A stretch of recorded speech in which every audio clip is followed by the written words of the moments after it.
Hey everybody, and welcome to Industry Night with me, Nycci Nellis, the show that takes you on a deep dive into the happenings of the hospitality industry. Now, sometimes there's a focus on culture, and sometimes there's a focus on travel trends, and sometimes there's a focus on passion projects, but it all comes back to the industry. Now, for those of you who are new here, welcome, and a little bit about me. I've been covering the food, beverage, and hospitality scene for the last 20 years through a variety of outlets: print, online, TV, radio, podcasts, and social. And if you live in the DC metro area, then you are familiar with the list, areyouonit.com, the online e-zine that tells you about everything happening in the restaurant industry, food and wine promos, happenings all around the city.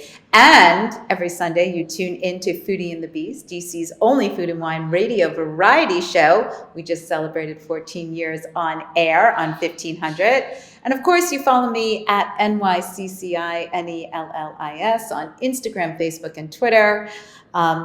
Twitter for the moment. I don't know what's next with that one, but I'm still on all of it. And here we are with Industry Night in our 7th year, and we now do it out of the gorgeous Wine Lair, the private wine club in downtown Washington, D.C. So, my goodness, the city is just vibrating with activity. It's like a starter gun went off after Thanksgiving and was like, go. And everybody was like, okay, let's go. So here's a couple of things that I've been doing. So I checked out the super cool Mayflower Club. Now, this is a total nightclub. It's like a shake your tush till it hurts kind of nightclub. Multiple floors, lots of music, great Instagrammable moments. But there's sort of a cheat here. You do not have to wait online to get into this club because there happens to be an amazing restaurant downstairs. I kid you not. This adorable chef, Alex Ordere, he does the food there. I'm talking things like seafood towers and caviar, lovely fish dishes. I had a pasta dish covered with truffles. I was not expecting anything, and I was just so impressed. So I'm not telling you to go run there, but I'm saying if you want to go out on a night with the girls or the guys, or you're looking to get some music in your life, this is definitely a place to go to, and there is food with it to boot.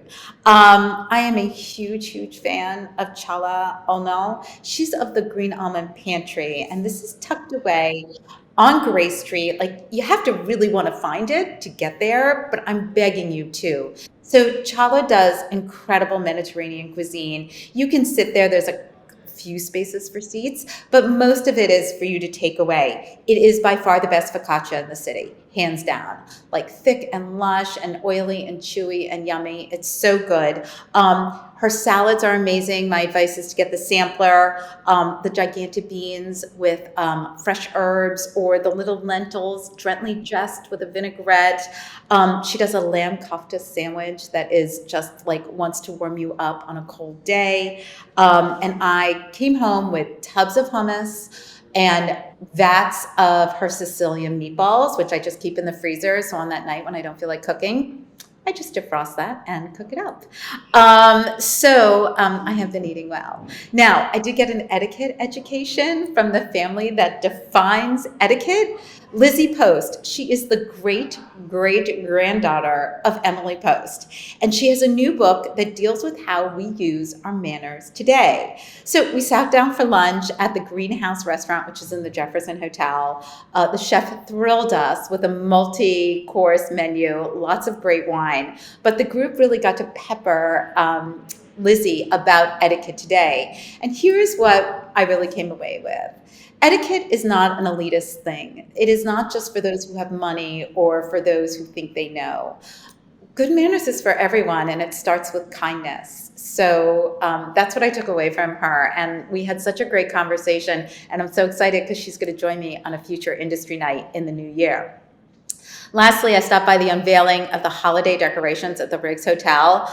I love holiday parties, and this was my first one of the season, and it was a total who's who of DC's party circuit. Lots of great outfits, lots of great looks, lots of cocktails. But really why I was there, and I mean, I do love a party, was because of the guest of honor. It was jeweler Alexis Bitar.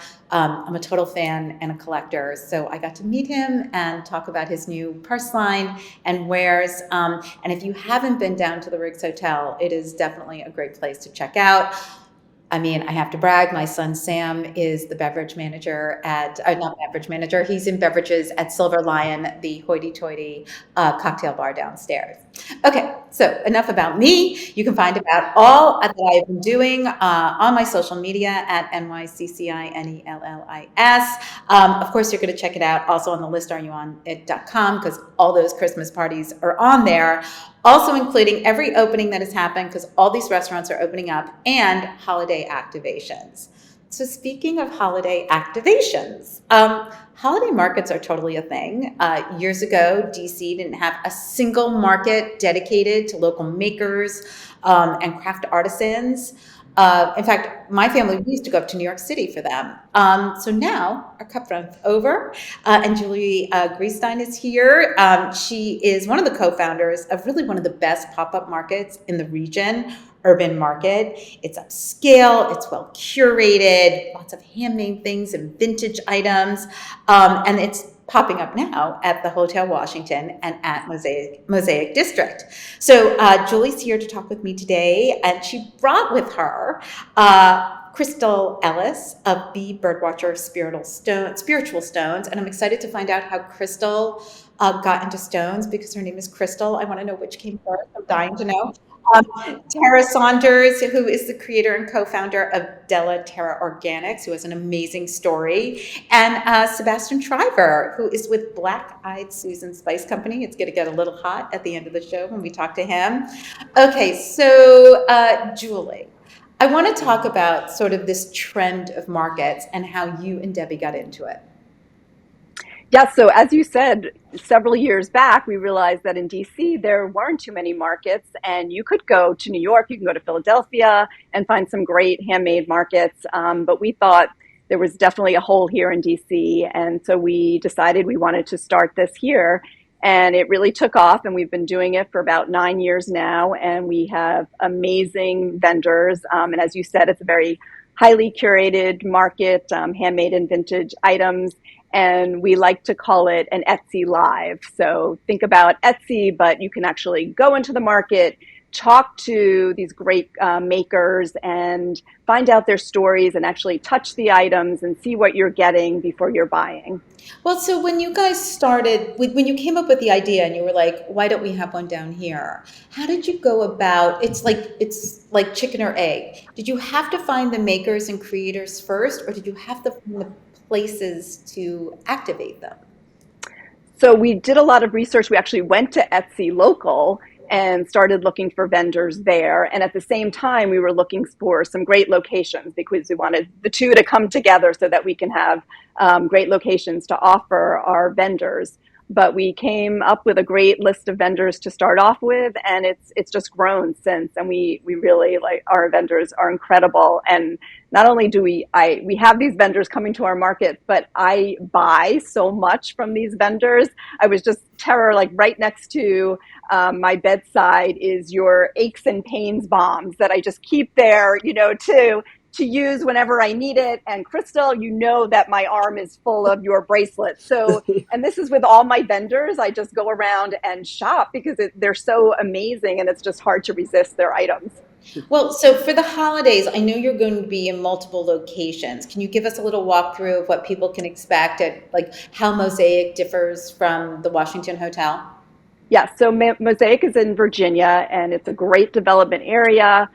Tons of restaurants, tons of great shops, and we have there on December 17th and 18th from 11 to 4. We have 65 plus vendors out there. And then also on December 18th, 17th, and 18th, we'll be in the Hotel Washington from 11 to 4. And in both locations, Santa will be visiting, so you can bring your kids and have them meet Santa.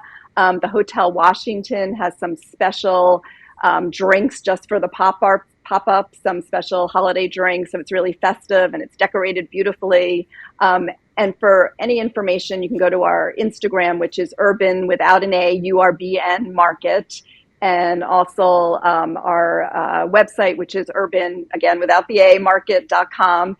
And this is for people who want to shop, but also makers who are interested in participating in future events should follow us, and they can find out about events because we have events throughout the year.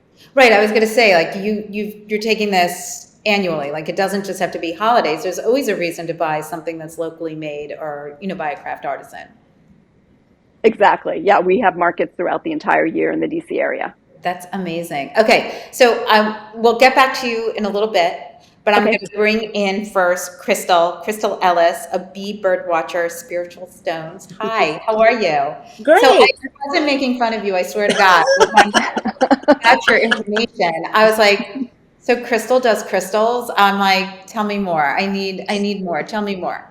And it's so funny. Once again, thank you for having me. But it's so funny because I have to keep my ID while I'm vending at Urban Market with me, because by the time people check out and they go, "So what's your name?"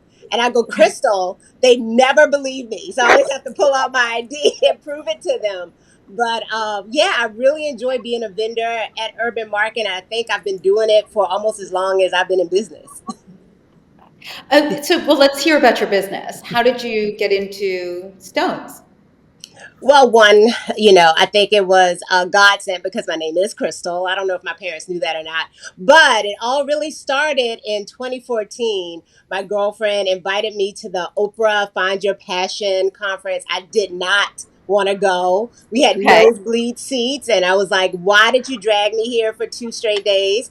But I really did learn a lot from Miss Oprah, and that you should always kind of like follow your passion, do things that you are in love with instead of trying to kind of live in fear and maybe just go with a routine every day, kind of shake it up. So like I said, I've always been into jewelry, and I love Alexis Batar. So I was really excited to hear that you actually got to meet him. And I've always been into jewelry. And I started with one class and a couple of strains of beads, and I was Mhm. giving them for gifts. And people were like, "Oh, I want to buy." And I was like, "No, I don't sell. I just give." And it was one sale in 2014, and I've been in business ever since. So that's how I got started. I now travel the world to find beads, find different makers in Portugal and in Greece. So, and I bring that all back to the urban market where I meet tons and tons of people. And like I said, I am really happy to say that a lot of people in DC now have B.Birdwatcher on their wrist. Well, so let's talk about that, because it's not like you're just doing jewelry. Hmm. Your stones have meaning Meanings. and Yes. and health Hmm. qualities and wellness qualities. So, I think maybe like 10 or 15 years ago, that would have been a little too woo-woo for people. But I really do believe that in today's world, a lot of people are a lot more open Uh-huh. to the healing prophecies of crystals, Hmm. and putting it out, like, just like how you went to Oprah's Hmm. conference, Hmm. like, you Hmm. went thinking it wouldn't give you anything, and now look what it's given you. So Yeah. can we talk about how that part Hmm. parlays into your business? So I always call it medium woo woo. Like we're almost there. I kind of like take people who might be a little standoffish and bring them halfway. So we're medium woo woo. And I always tell them the way I have my stand set up is that you walk in, I greet the people and just tell them to browse and really see what calls out to them. And then they read the metaphysical properties of the stone. And when they connect, I can tell you, I've had tears, I've had hugs, I've had a lady buy probably $300 worth of jewelry for another complete stranger, hugged, prayed in my tent. It was just interesting. But I always say it's a fun experience. It's not like a regular sale. And usually I know a lot about my customer by the time they leave out. But, well, so I mean, I'm not a customer at the moment, but, like, Mhm, what is it about some of these stones? mhm, What are you sharing with mhm, people that engages them in such a way? Like, what can the stones do for mhm. anybody here on the panel today? Yeah, and I tell people all the time there's a long history of the metaphysical properties of gemstones being interpreted, even from the Bible. And it's like, I think it's like 1,400 references to gemstones just in the Bible. And so when people come in, I'll let them know like the different colors and what they mean. But like, I'll show them, and most people know, they know like rose quartz means love, and like black onyx pulls out negativity. But I think my uniqueness in the market is that I love to find very rare stones. So even when people are, oh, I just like rose quartz, and that's the only one I know, or I know amethyst. When they see like a seraphinite or a citrine or some other like hawk's eye, something really unique, they get really excited. And I really think that I have introduced learning about crystals to people who would just see a pretty bracelet and buy that. I always say I want to be like medium woo woo, but have a very great fashion product, but also introduce them to the metaphysical. So when it comes to the metaphysical and your products, is there work that needs to be done by the wearer? So like if I were to buy a bracelet or earrings or a necklace, what is the care that has to be given to that stone? So I tell people that they can do a lot of things. They can cleanse with sage. They can also use the moonlight. Now that's leaning over a little bit past medium woo woo, but a lot of people know that. So I give instructions on how to actually, like with black onyx, that's one of the gemstones that you really have to take off because it is pulling some negativity out. And sometimes that freaks people out a little bit, but then they get it. And then there's some that never need to be cleansed at all, like citrine and a rare stone. This is it right here. It's called kyanite. It's a beautiful, beautiful stone. It never needs to be cleansed because it never holds any negative energy. So it's kind of interesting to see someone come in maybe just looking for a present or a gift for someone. And I'll say, so tell me about the person. And they just light up to tell me about like how fantastic their mom is, or if they're going through any type of like breakup, or if they just landed a new job. And they kind of celebrate it with purchasing a new gemstone bracelet. That's amazing. And so are bracelets your big go-to? Talk about the kind of options that you have. So I have bracelets. I have sterling silver jewelry. I met a Armenian silversmith, and we work together. I don't know if you can see these or not. Like, oh, these aren't the silver ones, but I do earrings. I do kind of campy jewelry. A lot of hamsas, evil eyes. And I just added to the collection some sustainable grocery totes that says sustainable gangster and namaste and chill. So I think a lot of people enjoy my selection because it's very spiritual, but it's definitely a little camp also. Right. You're not taking yourself too seriously. Yeah. Love that. Okay, we're going to come back to you, Crystal, and I'm Okay. going to hand over to Terra. Hi, Terra. Della Terra Organics. You also have a fantastic story. How'd you get into the maker biz? So the answer to that question is always difficult for me to give quickly because there are several parts to it. The easy timeline is about 8 years ago, I had stopped wearing sunscreen because it is really bad for you, but so is a sunburn. And so is hiding in your basement. Like, none of these are healthy options. We need a way to respectfully and responsibly expose ourselves to sunlight because it's kind of important. And I tried my best to find sunscreen that I was willing to use. Like, I just wanted something that wasn't going to kill me. And I shopped every page on Etsy. I'm talking like crash your browser level searching. Farmers markets in San Diego, you'd think for sure they've got the answer. And I couldn't find anything. So I gave up. Because to be clear, in San Diego, you have got to wear sunscreen every day. Like that sun is out there. Yes. Between that and the fact that anything west of the Rockies tends to be so far ahead of us on the East Coast for anything health, wellness, sustainability, community based. So not being able to find a sunscreen that was just made from all plants in San Diego was like a huge sign that I just would have to make my own. I think the reason I don't think most people go, I can't find sunscreen, I'm going to make some. No, they don't. I think the reason that lined up for me. Don't do that. Yeah, like supernatural for me. But that comes from my unique childhood. And that's the other part of how I ended up here. I grew up in an off-grid sustainable Lakota Sioux community in the mountains of Northern California. So for me, making everything, growing everything that I needed was just default. Like, we went to town, which is what we call the nearest civilization. We went to town once or twice a year just to buy 50-gallon drums of lentils and quinoa. And that was it. Everything else we needed, we made or we grew. So it was very natural for me to just make something that I needed. And from that sunscreen, it just kind of started a spiral effect where anytime I needed something, I'd look at the labels. And this is what I always encourage people. Look at the labels, read the ingredients. If it's not all plants, don't trust it. That's the easiest way. You don't have to know the science. You don't have to know the chemistry. You don't have to know what every ingredient is. You just have to recognize, does that sound like a plant? Maybe not even a plant I'm familiar with, but is it a plant? Chances are you'll be fine. Okay, so you go about making your products. There's no products available for sunscreen. I mean, as I think everybody here, every day people are like, you wear sunscreen year round. I mean, it's not just for when you're laying out. And as a sun worshiper, I mean, I do need my sunscreen because I like being in the sun. So what did you do and how did you put your products together?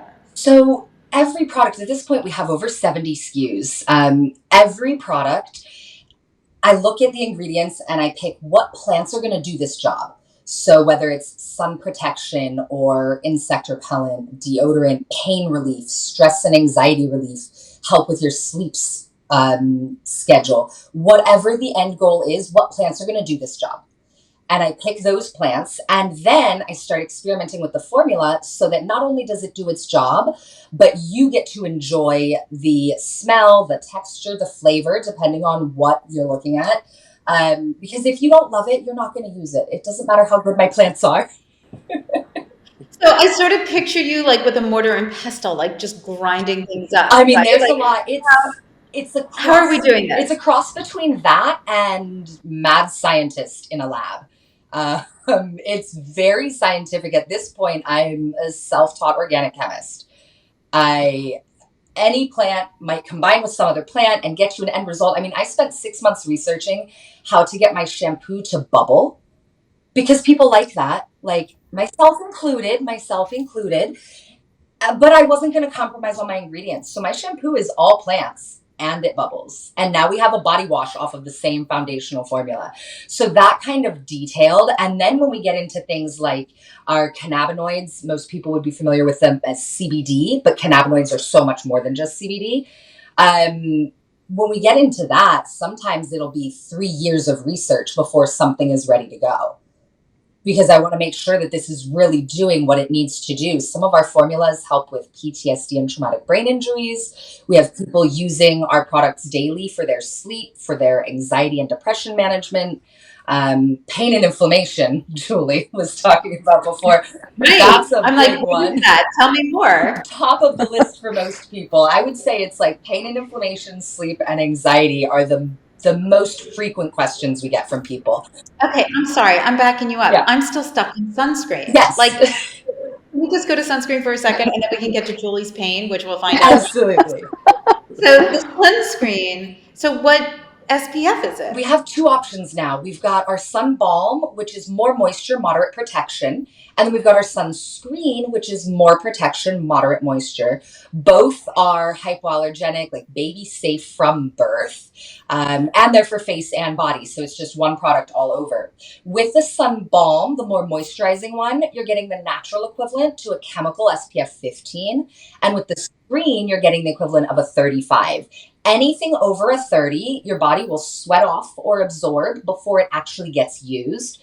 There's a bit of misinformation out there on how SPF works and what it means, but the quick version is SPF doesn't mean how much protection you have, but rather how long you'll be protected for. And that number is created in a sterile lab environment with no outside factors like human skin absorbing things and sweat and chlorine and salt water washing things off.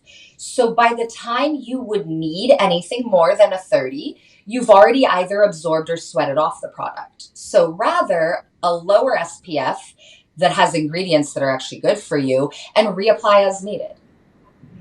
That is fascinating. I have never heard that before. I'm totally and completely blown away. Okay, so you have figured that madness out, and you have 2 products for it. All right, let's talk a little bit about your balm, and then I got to get over to Sebastian. Yes, we're going to talk some. Absolutely. I know. I mean, we could talk all day about this. Basically, what I really do, like, yes, at the end of the day, we live in capitalism. Please buy our products and support our small business. But at the end of the day, like, the important part for me is the education. sometimes I will spend a half an hour, even more with someone trying to figure out what's going to meet their needs best. And the end result is purchasing, but the important part for me is the educational process. So on the one side, we have our self-care and hygiene. That's going to be the sunscreen, shampoo, body wash, deodorant, all those things we talked about. On the other side, we have our full spectrum cannabinoids. These are the beneficial medicinal compounds found in the hemp plant. And the hemp plant over the last 50 to 80 years got a little bit wrapped up in some, let's just call it political and social misunderstanding. I think we all know we were wrong in grouping the hemp plant in with some interesting legislative choices, let's say. So the hemp plant is actually the oldest written record of humans using plants as medicine.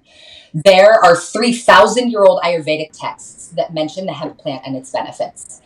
So we've literally been using this plant for tens of thousands of years. So for me, being unable to find a product that met the quality and safety standards that I wanted, but was also accessibly priced, a huge issue for me was, if this is our oldest relationship with plants as medicine, why is it a luxury expense? Why can only a few people afford to use this medicine? So our CBD line, and CBD is just one of these over 100 compounds that we know of, but it's the popular one, so that's how we refer to it. Our CBD line is all of the things that CBD should be. It is full spectrum, meaning every compound in every bottle.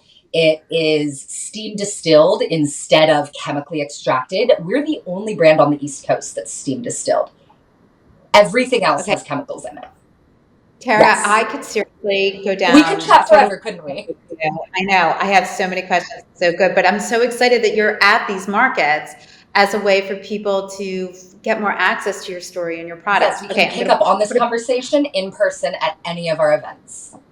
Excellent. All right. I'm going to put a pin in you for a moment, and I'm going to bring in Sebastian, who is got a very interesting story as well. He is one of the founders of Black Eyed Susan's Spice Company. Hey, Sebastian. How are you? I'm great. You know, you look like a really good friend of mine, Dave Coleman, who used to be behind 3 Star Brewing. Do you ever meet Dave? Oh, I probably have run I mean, into you're him not before. twins, but I mean, you have a similar aesthetic. So how'd you get into the spicy hot sauce biz?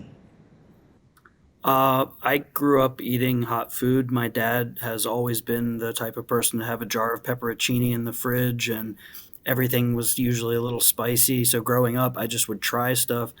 Have always loved it. Where did you grow up? I started Where'd you grow up? Baltimore, Okay, I mean, Maryland, Baltimore is not and known Bud as like the Kreuznach. bastion of like spicy food eating. You know what I mean?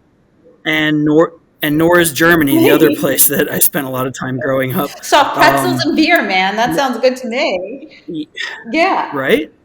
But no, I started with when YouTube got really rolling. I started watching a lot of cooking stuff on there, and I just started making my own hot sauce for fun. And I wound up with the one that is our main sauce, Death by Chocolate. That was just my house hot sauce that I made for me. And my buddy Ron, who's one of the 3 of us that founded the company, he would come over and eat it all the time and was just like, man, this is so good. My dad was also a big fan. And my dad always joked about that I should sell it. And I was like, I have a job. I'm not looking to do something else. And Ron was just like, we need to sell this. I bet it'll sell. And I don't have the business acumen that Ron does. And he was like, no, we can do this. And so then over some beers with Tim, the other guy, we just started talking about it. And we started the company with one hot sauce. We made a mild version, a medium version, a hot version, and just started going to festivals, selling it. It took us 2 years to figure out all the regulatory hurdles. Oh yeah, getting into the We food wound up- space is not easy. I mean, It really isn't, and the more you go in, the deeper the rabbit hole goes. We started cooking in a commercial kitchen in DC. They then changed their business model, and we were too small to stick with them, which was good because when you're really small and first starting out, any place that's charging you a monthly fee to be there, you kind of feel like, well, we're spending this much money a month. We have to be there making product. Otherwise, we're just spending money on nothing. So we wound up making thousands of bottles of sauce and not selling thousands of bottles of sauce just because we were utilizing the space. Luckily, their business model changed, and it was actually one of the better things to happen to us. When we got out of there, we had a large surplus of inventory, which for a shelf-stable product isn't a problem. And then it forced us to evolve. And so then we had our own kitchen. Now we're actually doing well enough that a lot of our stuff is co-packed Great. for us. I mean, that's the dream, right? it's just That's the next rolling. step. Just making sure that somebody can co-pack it in a way that it's up to your standards. Absolutely, because if it opens you up to the ability for if a large chain of stores or something were to offer you a contract to buy larger amounts, you can call somebody and We need say, more. hey, we're going to need this many Right. pallets, you know? So can we just talk about why We it's can't do called that. Death by Chocolate? Because that doesn't Sure. sound like a hot sauce. That sounds sweet. Right. Well, it's a little sweet, but no, my dad's favorite hot pepper, he always grew peppers, and his favorite one was the chocolate habanero. And so I always had them around, especially when it was, in the fall when they were ripe. And that's what got me making that sauce. I was like, oh, I want to make a sauce that accentuates this chocolate pepper. They call chocolate peppers because they're brown, kind of Okay. purplish brown. And Yeah, they're not like I made super this sauce. prolific. I don't feel like they're everywhere.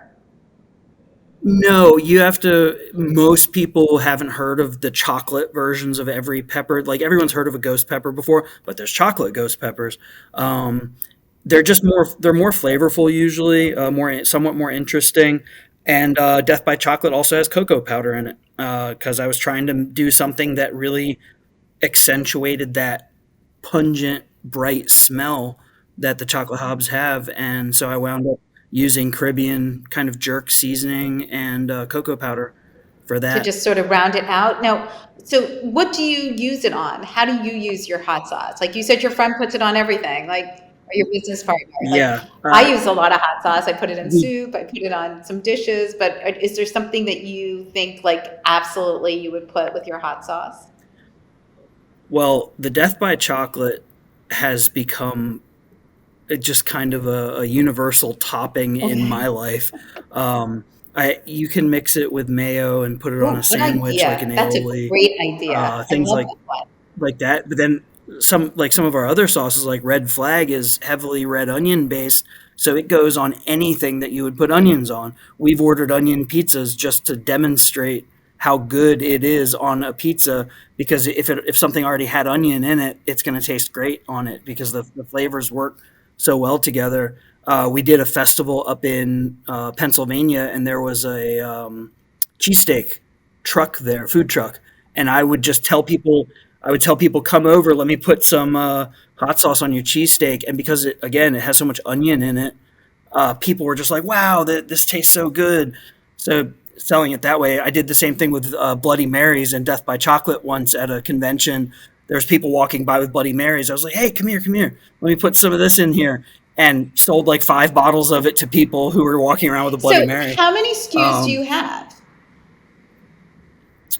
Let me think. We have our dry rub. We have 3 now Death by Chocolates, Trinidad Time Bomb, Scotchberry Cove. I guess we have 7 SKUs, 7 or 8 SKUs. So, and how did getting into like markets, like urban markets, like how did that work for you? Honestly, when we realized that festivals were the way to go for a small company, we hit Google real hard and started looking up festivals and reaching out and saying, hey, yes, we are interested in vending. Ron does a lot of the signing us up. So I can't speak to that too well, but we just do a lot of homework. You start looking at other makers' social media, see where they're doing things. The one thing that I've come to realize about the hot sauce world is it mirrors a little bit of the craft beer world, in that where some industries are very adversarial, this one is much more friendly. Everyone sort of seems to try to help each other out. and so you have a lot of you even see collaborations and things like that. So honestly, some of our best advice what we got at our first festival we ever did, which was Saucetoberfest up in New Jersey. I was next to a booth from Annapolis, I think, randomly, even though we're up in New Jersey, and they said always try to be the hot sauce seller at a non-hot sauce event. And we've stuck with that. We don't do that many hot sauce events because then you're one of yeah, I many. mean, and Whereas eventually when your we're tongue is going to be like, I can't take any more. I mean, there's only so much you can do at a hot sauce 100%. festival. I mean, for real.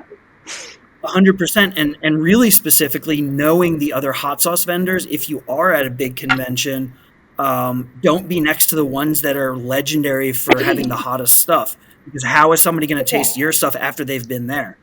So I took that to heart, and we've always done a good job of booking events that were something else. Urban Market, Mosaic, things like that. There's no other hot sauce companies there. So, and we've tried to do craft fairs and things like that because that clientele still has people they might want to bring something home to, even if they're not interested. Although most of the time you can convince people to try things, and our stuff kind of speaks for itself. We get a lot of people buying hot sauce that swear they can't eat hot food, which I find hilarious. I bet you do.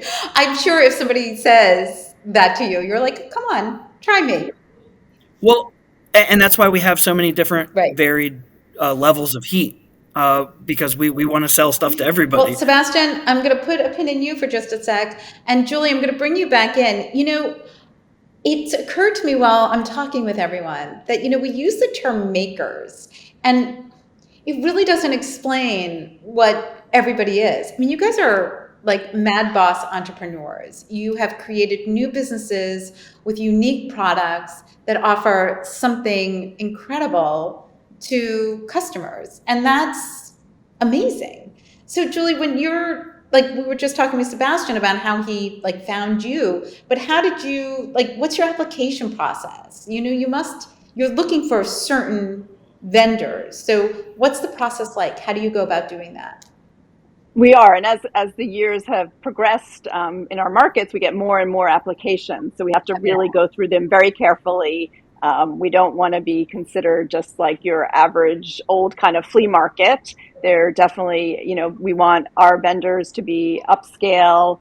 We know our customer base, and we know what we hope we know what they're looking for. And we've really, I think, put together a really good group of vendors. And it's not that the same vendors are there at each market. We get a good variety too. We get a lot of people coming back to our markets, and then we're always getting new ones and building. But we really have put together a great group of bakers, and we're really just so proud of them. I mean, I'm listening to these stories, and it's amazing. And all our vendors have these stories, and it's so incredible to hear how they started. And we don't see what goes on in the background, but they work so hard at what they do, and it always amazes me and my business partner Debbie Sonnenreich of how much they put into this to make their product so successful. Well, I always say not everybody can make their passion their profession, but it seems like the people who are here today, and you too, Julie, I mean, you and Debbie, I mean, you have taken your passion and are making it your profession. And not everybody gets to do that, I mean, not everybody thinks they can do it. I mean, Sebastian's a great example, right? He was like, I already have a job. I don't need to do this. But now something that he was passionate about, he's making a living off of. Yeah, I mean, I used to be a lobbyist in the nutrition world and worked on Capitol Hill for years. And Debbie and I came to a point where we were just like, we both wanted a change in our lives. And somehow Urban Market came about, and we are both so happy because it's so great to work in a creative field. So I feel really fortunate that we've been able to do this, and it's really become a big thing in the DC area. And I'm hoping that in the new year, you're going to have lots of markets. You're going to let us know where we can find you guys and how often we can find you. Yes, we already have markets listed on our website. We have some spring markets coming up. We have some new locations that we're going to be at. And so if you just go on our website, you can find out the new locations will be and applications for anyone interested in vending at our markets. And to follow us again on Instagram, that's where you'll find the news. Be the first one to know. Okay. And I just wanted to remind everyone that these three makers who you heard today will be at the Mosaic Urban Market at December 17th and 18th. And actually, Della Terra will be somehow splitting herself and will also be at the Hotel Washington December 17th and 18th. And you should go out and meet these people and talk to them and hear other stories and look at their great products, because they really are amazing. Great. All right. I want to thank you all for joining me today. I'm just going to hit each of you and ask you, please, to either give me your Instagram or your website so people can check out your wares. Crystal, let's start with you. Hello, everyone. Again, you can find me at www.B.Birdwatcher.com and on Instagram at B.Birdwatcher. Excellent. Thank you. And I have a podcast. Okay. Well, tell me quickly, Crystal. It's called The GVO, and it's on Spotify. Excellent. Thanks, Crystal. Okay, Terra, where can we find you? Yeah, thanks. So you can find us at www.dellaterraorganics.com. It's double L's Great. and double R's. Della Terra means of the earth. Also on socials at Della Terra Organics. Great. Thanks, Terra. Okay. And of course, we didn't get into the fact that your name is Terra and you're doing stuff from the earth, but And I was born on that's Earth Day. Yeah. It's for another day as well. Crystal, Terra, I see what's happening here. Sebastian, I got to figure you out. Sebastian, tell everybody, please, where we can find you. On all the socials, we are at Black Eyed Spices.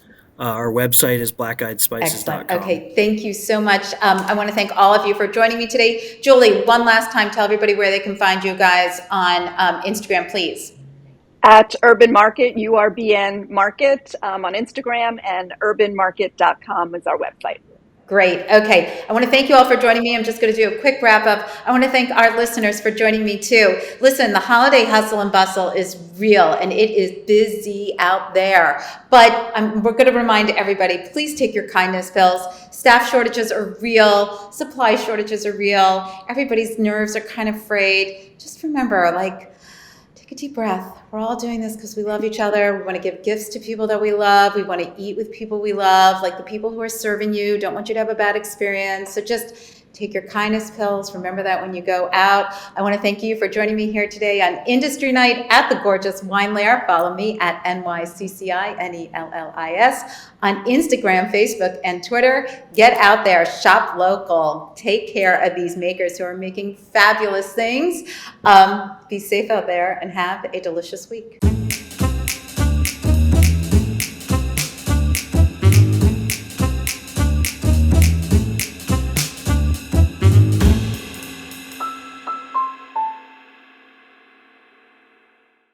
Produced by Heartcast Media.